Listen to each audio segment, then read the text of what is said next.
Canada में खालिस्तानी आतंकी की हत्या के बाद से लगातार भारत से तनाव बढ़ रहा है। इस बीच जानने की जरूरत है कि आखिर कैसे कनाडा खालिस्तानी आतंक का गढ़ बन गया। नमस्कार, न्यू इंडिया लाइव देख रहे हैं आप और मैं हूं आपके साथ रूबी सिंह चौहान। आज की बात करें तो भारत की जनसंख्या में सिख 1.7% हैं, जबकि कनाडा में जनसंख्या के हिसाब से 2.1% हो चुके हैं। भारत में फिलहाल 13 लोकसभा सदस्य सिख हैं, जबकि कनाडा में 15 सांसद। अंग्रेजी और फ्रेंच के बाद पंजाबी कनाडा की तीसरी मुख्य भाषा बन चुकी है। कनाडाई पीएम जस्टिन ट्रूडो तो यहां तक कह चुके हैं कि उनके कैबिनेट में जितने सिख मंत्री हैं, पीएम मोदी की कैबिनेट में भी नहीं है। हैरानी की बात है कि 126 साल पहले तक कनाडा में एक भी सिख नहीं था। 1897 में पहली बार ब्रिटिश इंडिया आर्मी के मेजर केसर सिंह कनाडा में बसे थे। 1980 तक लगभग 35,000 सिख सेटल हो चुके थे। आज आंकड़ा लगभग 7.25 लाख है। आखिर क्या कारण है कि ट्रूडो का झुकाव खालिस्तानियों की ओर है? फिलहाल दोनों देशों के बीच तनाव का कारण जस्टिन ट्रूडो का बयान है, जिसके बाद भारत के सीने में सुलग रही खालिस्तान की चिंगारी को हवा मिली है। जो लोग पंजाब को भारत से अलग देखना चाह रहे हैं, उनके लिए कनाडा किसी जन्नत से कम नहीं है, क्योंकि ऐसे लोगों को कनाडा में काफी तरजीह दी जाती है। 1897 में महारानी विक्टोरिया ने ब्रिटिश भारतीय सैनिकों की एक टुकड़ी को डायमंड सेलिब्रेशन में शामिल होने बुलाया था। ज्यादातर जवान सिख थे, क्योंकि ये ब्रिटिश भारतीय सेना की 36वीं सिख रेजिमेंट से जुड़े थे, जिसके सिर्फ 21 जवानों ने सारागढ़ी में 10,000 पठानों को हरा दिया था। भारतीय घुड़सवारों का दल कोलंबियो के रास्ते सेलिब्रेशन में गया था, जिसकी अगुवाई मेजर केसर सिंह कर रहे थे, जिसके बाद इन्होंने कनाडा में रहने का ही फैसला लिया। बाद में कोलंबिया से लगभग 5,000 भारतीय भी कनाडा आ गए, जिसमें अधिकतर सिख थे। 1857 के बाद जब कॉमनवेल्थ गेम हुए तो महारानी विक्टोरिया ने कहा था कि जो ब्रिटिश इंडिया के लोग इनमें भाग लेंगे उनको बराबर के अधिकार मिलेंगे।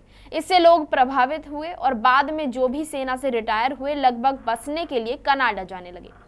ज्यादातर संख्या इनमें सिखों की थी, लेकिन इसके बाद कनाडा के मूल निवासी परेशान होकर विरोध करने लगे, जिसके बाद हिंसा भड़की और भारतीयों के आने पर बैन लग गया। कनाडा के तत्कालीन पीएम विलियम मैकेंजी ने कहा कि भारतीय इस देश की आभा में रहने के हकदार नहीं हैं।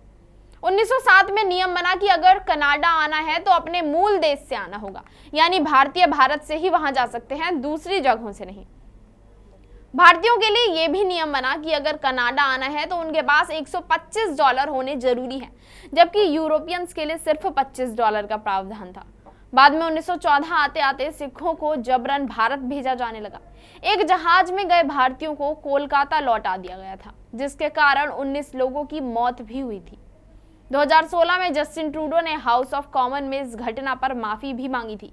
हिंसा के बाद कनाडा में लिबरल सरकार आई, जिसने कई नियम बदले, जिससे सिखों को फायदा हुआ और 1981 में जो आबादी 4.7 थी वो 2016 आते आते 22.3% हो गई। इस हिसाब से बताया जा रहा है कि 2036 तक आबादी 33% हो जाएगी, जिसके बाद इन लोगों को राजनीति नौकरियों में अधिकार मिले। मौजूदा ट्रूडो सरकार भी सिखों को खूब सहूलियत दे रही है। ट्रूडो की सरकार को फिलहाल न्यू डेमोक्रेटिक पार्टी का सपोर्ट है, जो जगमीत सिंह की है। इस पार्टी के पास 24 सीटें हैं।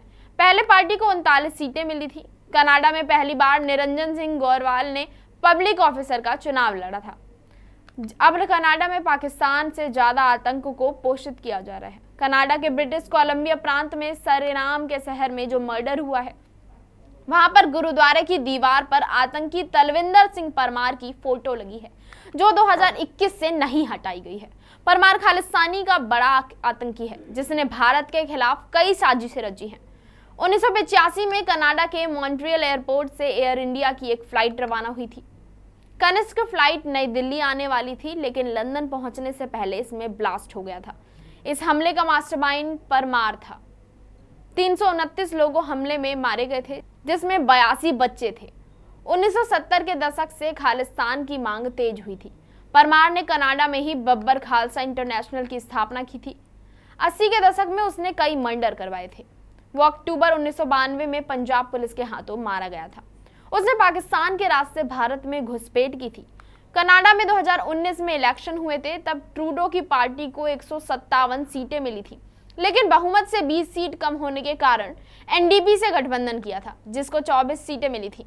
इसके दबाव के बाद से ट्रूडो ने हमेशा खालिस्तान के हितों को लेकर बेतुके बयान देना शुरू कर दिया।